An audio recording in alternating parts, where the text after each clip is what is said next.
구직 활동을 하면서 구직 사이트 공고를 보고 느끼는 점이 있다. 취업 시장이 많이 어렵구나 라는 것을 느낀다. 1차적으로 온라인 MD 공고가 예전과 비교하면 많이 줄어들었다. 이건 뭐 뉴스 기사로도 접하고 누구나 다 체감하는 부분일 것이다. 날은 엄청 더운데 취업 한파는 정말 역대급이지 않을까 싶다. 작년 취업할 때도 역대급이라 생각했는데 지금이 더 심한 것 같다. 온라인 MD로 검색하여 리스트를 쭉 보다 보면 상품군도 확연히 느껴진다. 체감상의 거의 50% 이상이 2개의 상품군에 몰려있다. 예전에는 그리 느끼지 못한 상품군인데 지금은 확연히 눈에 들어온다. 바로 화장품과 건강기능식품이다. 이 중 화장품이 월등히 더 많다. 사실 건기식은 치고 올라올 때가 있었는데 워낙 몰린 적이 있어 지금은 남는 업체만 남는 느낌이다. 화장품은 역시 K뷰티의 역량인지 아직까지는 꽤나 업체가 많다. 알만한 업체 말고도 화장품으로 치고 올라오거나 선방하는 업체들도 있는 것 같다. 물론 이 역시도 포화 상태이다. 특히 화장품이나 건기식은 내수의 한계를 넘어 글로벌화하는 것이 공고상 눈에 띈다. 그래서 글로벌 MD 공고도 보인다. 유독 내가 안 해본 상품군이다. 건기식은 지원해 볼 만한데 화장품은 내가 잘 모르니 지원하기가 막상 꺼려진다. 지원자도 80%가 여성분들이다. 두 가지 상품군이 몰리는 것은 그만큼 다른 상품군들은 어렵다는 반증이다. 그 많던 의류, 소형가전, 식품 상품군은 거의 보이지가 않는다. 또 눈에 들어오는 것이 나와 같은 40대 지원자가 엄청 많다는 것이다. 예전에는 40대가 가장 집중적으로 돈을 벌고 회사에서 가장 코어 인재들이 있는 거라 생각했다. 그런데 2025년 현실은 그렇지 않은 것 같다. 이미 몇 년 전부터 그래왔을 것이다. 40대도 희망퇴직이 있고 회사가 어려우니 연봉 높은 직원 공고 사실도 있고 한다. 참 슬픈 현실인 것 같다. 이제 온라인 쪽에서는 40대가 되면 시니어에 속한다. 시니어의 취업이 쉽지 않다. 나도 쉽지 않다. 그 와중에 면접 제안이 왔고 난 5번째 면접을 보러 갔다. 재윤, 꼬라지. 이 회사는 채용이 되든 안 되든 개인적으로 내 생에 몇 안 되는 최고의 면접이었다. 사실 뭐 대단한 건 없다. 면접자에 대한 배려와 예의를 갖춰주냐의 문제다. 지금까지 살면서 꽤나 많이 면접을 봐왔다. 정말 별의별 면접관들을 만나왔던 것 같다. 물론 면접관도 별의별 면접자를 만났을 것이다. 중소기업 면접은 크게 다를 것은 없고 대부분 거기서 거기인 것 같다. 하지만 이 거기서 거기 중에서도 작은 다름이 분명 있는 곳이 있다. 별거 아닌 작은 다름에 크게 보일 때가 있다. 오래전부터 면접을 보다 보면 면접자에 대한 예의와 소통이 당연한 거고 기본이라 생각한다. 그런데 그 당연하고 기본을 안 하는 회사들이 많아 그냥 그 당연한 거와 기본만 해도 대단하게 느껴진다. 오후 3시 면접이었고 나는 어김없이 15분 전 도착하였다. 문 앞에 가서 벨을 눌렀고 남자분께서 나오셨다. 그리고 먼저 면접 보러 오셨나요? 라고 물으셨고 안으로 안내를 해주셨다. 물론 8명 정도 되는 작은 중소기업이었지만 면접 보러 온다는 것을 직원이 인지하고 있었다. 면접 제안 온 번호로 전화하지 않고 벨을 눌렀을 때 문만 열어주고 안내를 안 해주는 경우가 종종 있다. 일단 시작 전부터 괜찮은 느낌을 받았다. 그리고 대표님실로 안내를 해주셨고 면접은 대표님과 진행하였다. 나야 뭐 면접관님께 항상 90도로 인사를 하지만 면접관이 면접자에게 90도 인사하는 경우가 거의 없다. 그런데 대표님께서 90도로 같이 인사를 해주셨고 내가 앉을 자리를 가르쳐 주시며 안내해 주셨다. 그렇게 마주하여 앉기 직전 상상도 할 수 없는 일이 벌어졌다. 나에게 명함을 주면서 회사 대표이고 반갑다고 말씀을 주셨다. 내 경험상 면접 자리에서 면접관이 간략하게 누군지 자기소개하는 것도 보기 드물지만 명함을 주면 누구라고 말씀해 주시는 건 거의 없다고 봐야 한다. 한 3번 정도 받았나 싶은데 최근에는 받은 기억이 없다. 희한하게 면접을 가면 면접관들이 본인이 누구인지 소개를 안 한다. 물론 회사 대표거나 팀장이거나 하겠지만 정확히 누군지 모르고 면접을 보는 경우가 태반이다. 회사의 호감 이상으로 대표님에 대한 호감이 상승하는 순간이었다.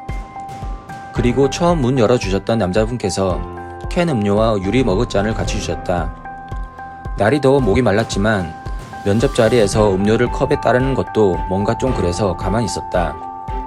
그러자 대표님께서 먼저 더울 텐데 따라 마시라고 편하게 말씀을 주셨다. 나는 감사하다는 말과 함께 컵에 따라 한 모금 마셨다. 사실 별거 아닌데 이렇게 해주시는 분이 흔치는 않다. 면접 자리에서 이런 사소한 배려가 회사에 대한 호감을 느끼게 하는 부분은 분명한 것 같다. 그리고 간략하게 회사 소개를 해주셨다. 사실 이것도 흔치 않은 일이라 개인적으로 좋았던 부분이었다. 나 역시도 지원을 하면 최소한 공고의 내용을 바탕으로 회사 제품과 판매처, 리뷰수, SNS 유무 등을 파악하고 간다. 하지만 이것만으로 회사를 자세히 알 수는 없다. 그래서 면접 시 회사 소개를 해주면 나는 도움이 많이 된다. 지금까지의 과정이 나에게 굉장히 놀라운 과정들이었다. 아직 본론을 들어가진 않았지만 그래도 시작점에 상당히 호감을 갖게 하였다. 그리고 경력에 빗대어 자기소개해달라고 하셔서 나는 나름 1분 안쪽으로 대답하였다. 역시 난 자기소개가 취약점인 것 같다. 목소리가 살살 떨린다. 암튼 그리고 나서 대표님께서 경력 기술서를 보며 질문을 하셨다. 그런데 충격적인 일이 내 눈앞에 나타났다. 바로 나의 이력서에 밑줄과 동그라미 표시가 되어 있는 것이다. 이 장면은 곧 나의 이력서를 나름 세세하게 읽어보았다는 말이다. 그렇다. 당연한 말이다. 면접관이 면접 볼 면접자의 이력서를 읽어보고 오는 것이 당연한 말이다. 그런데 이 당연한 게 당연하지 않은 면접들이 있다. 그것도 생각보다 많다. 면접자의 이력서를 읽어보지 않고 들어오는 경우가 심심찮게 많다. 아니면 대충 보고 들어오는 경우도 있다. 진심은 알 수 없지만 이력서를 넘기는 모습과 질문의 수준 등을 보면 알 수가 있다. 반대로 이력서를 보지 않거나 대충 보고 왔다는 느낌을 받는 면접도 있다. 이게 참 예의가 아니라는 생각을 한다. 이럴 때는 차라리 부르지 말았으면 하는 생각도 든다. 뽑을 생각도 없어 보이고 아님 누군가 뽑았는데 괜히 부른 것 같기도 하고 그런다. 면접이 끝날 때쯤 되면 시간 낭비, 돈 낭비한 것 같은 생각이 드는 면접이 있다. 암튼 대표님께서 질문할 포인트를 체크해 두시고 최근 이력부터 질문을 하셨다. 나는 성심성의껏 있는 그대로 대답을 하였다. 그리고 대표님께서 본인도 직장생활 MD로 시작했는데 나와 시기적으로나 개인사업 등 비슷한 점이 많다고 하셨다. 첫 사회시장 연도와 개인사업 시작 연도 등 비슷한 부분들에 대해 여담으로 말씀하셨다. 괜히 이런 말을 들으니 뭔가 공감대가 형성이 된 것 같아 김칫국을 마실 뻔했지만 평정심을 유지하였다. 그동안 내가 걸어온 길과 또 그 과정에서 해왔던 부분 등을 좋게 봐주시는 눈치였다. 그리고 채용이 되면 과장으로 이런 업무를 하게 될 것이다 라고 말씀하셨고 굉장히 호의적이시고 괜찮게 보시는 것 같았다. 마지막으로 희망 연봉과 출근 가능일을 물어보셨다. 출근은 바로 가능하다고 대답하였다. 그리고 희망 연봉은 내 기준 직전 연봉의 5% 업한 수준으로 말씀드렸다. 연봉을 많이 올리는 것은 포기하였다. 최소한의 연봉으로 채용이 되면 열심히 하여 1년 뒤 업하는 전략으로 바꾸었다. 암튼 최소한의 업한 연봉을 듣고 조금 생각하시더니 이렇게 말씀하셨다. 명절 상여금이 있으니 직전 연봉과 동결로 하는 건 어떠냐고 말이다. 역시나 희망 연봉 깎으려고 하는 것은 여느 회사 마찬가지였다. 특히나 상여금이나 점심 식비 제공 회사는 이걸로 연봉을 깎으려고 하는 경우가 많은 것 같다. 그리하여 나는 100만 원만 업해주는 것은 어려울까요? 라고 말을 하였다. 대체적으로 면접자를 배려해 주시고 편안하게 대화와 토론 형식의 면접이었다. 면접 시간 또한 1시간을 꽉 채웠다. 그리고 자리에서 일어나 감사하다고 말하고 나가는 순간 대표님께서 부르셨다. 혹시 채용되면 차로 출근하시나요? 라고 물으셨다. 저는 대중교통으로 출근한다고 말을 하였다. 그러자 대표님께서 혹시 차로 출근하면 주차 등록을 해야 해서 여쭤봤다고 말씀해 주셨다. 이건 거의 게임 끝났다고 봐도 무관하다. 합격 100%라 생각해도 무관하다. 그냥 내가 그렇게 생각하고 싶었던 것이다. 그래도 뭔가 느낌이 좋다. 면접은 화요일이었고 합격 여부는 금요일까지 알려주시기로 하였다. 대표님께서 나를 좋게 봐주시는 것 같았지만 또 반대로 나 역시도 대표님과 회사를 좋은 시선으로 바라보았다. 이건 아무리 봐도 채용이 안 되는 게 이상할 정도인 것 같다. 그 정도로 느낌이 좋았다. 그렇게 금요일이 되었고 오후 5시쯤 문자가 왔다. 막상 문자를 받고 내용을 보려고 하니 안 될 것 같은 부정적인 생각도 들었다. 재윤님 안녕하세요. 화요일 면접 진행한 뭐뭐뭐 회사입니다. 제가 이번 주까지 연락드리기로 해서 연락드립니다. 죄송하지만 전에 같이 일했던 선배가 공석인 자리에 와주시기로 해서 재윤님은 이번에 채용이 어려울 것 같습니다. 다만 이렇게 연락드리는 이유는 면접 봤을 때 느낌이 좋고 지난 경력들에 열정이 느껴져서 머리에 계속 남습니다. 실례가 안 된다면 제가 번호를 저장해 두었다가 TO가 났을 때 1순위로 연락드려도 될런지요. 언제가 될지는 정확히 모르지만 허락해 주신다면 그래 보고 싶네요. 무더운 날씨 건강 유의하시고요. 감사합니다. 결과는 채용이 되지 않았다. 아는 선배가 공석을 채워주기로 하였다고 한다. 작은 회사다 보니 인맥적인 부분의 작용이 있을 수 있다는 것은 내 기준에 이해는 된다. 결과 발표는 결국 채용이 된다 안 된다 이분법적인 것이기에 사실 크게 감정의 변화는 없다.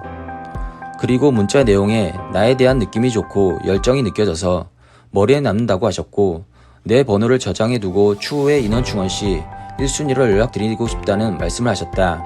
이것이 그냥 하는 말이든 아니든 그냥 내 입장에서는 너무 감사하고 기분 좋은 말이다.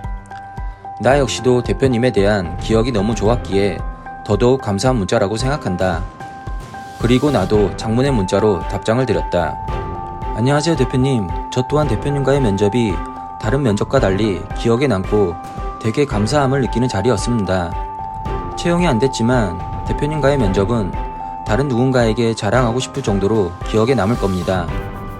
그리고 이렇게 멋지고 배려해 주시는 문자 주셔서 진심으로 감사드립니다. 저 또한 대표님과 언젠가 좋은 만남이 있으면 하는 바람입니다. 저를 기억해 주신다면 나중에 혹시 자리가 나면 연락 한번 부탁드리겠습니다. 대표님도 건강 유의하시고 즐거운 주말 되시길 바랍니다. 뭐뭐뭐 회사도 더더욱 승승장구하길 기원합니다. 감사합니다. 채용이 되지는 않았지만 나에게 굉장히 기억에 남을 면접이었고 대표님이셨다. 후에 어떻게 될지 모르겠지만 한 번은 더 뵙고 얘기 나누고 싶은 분이시다. 좋았던 기억을 뒤로하고 난 다시 면접 기회를 잡기 위해 굳이 갈동에 매진한다.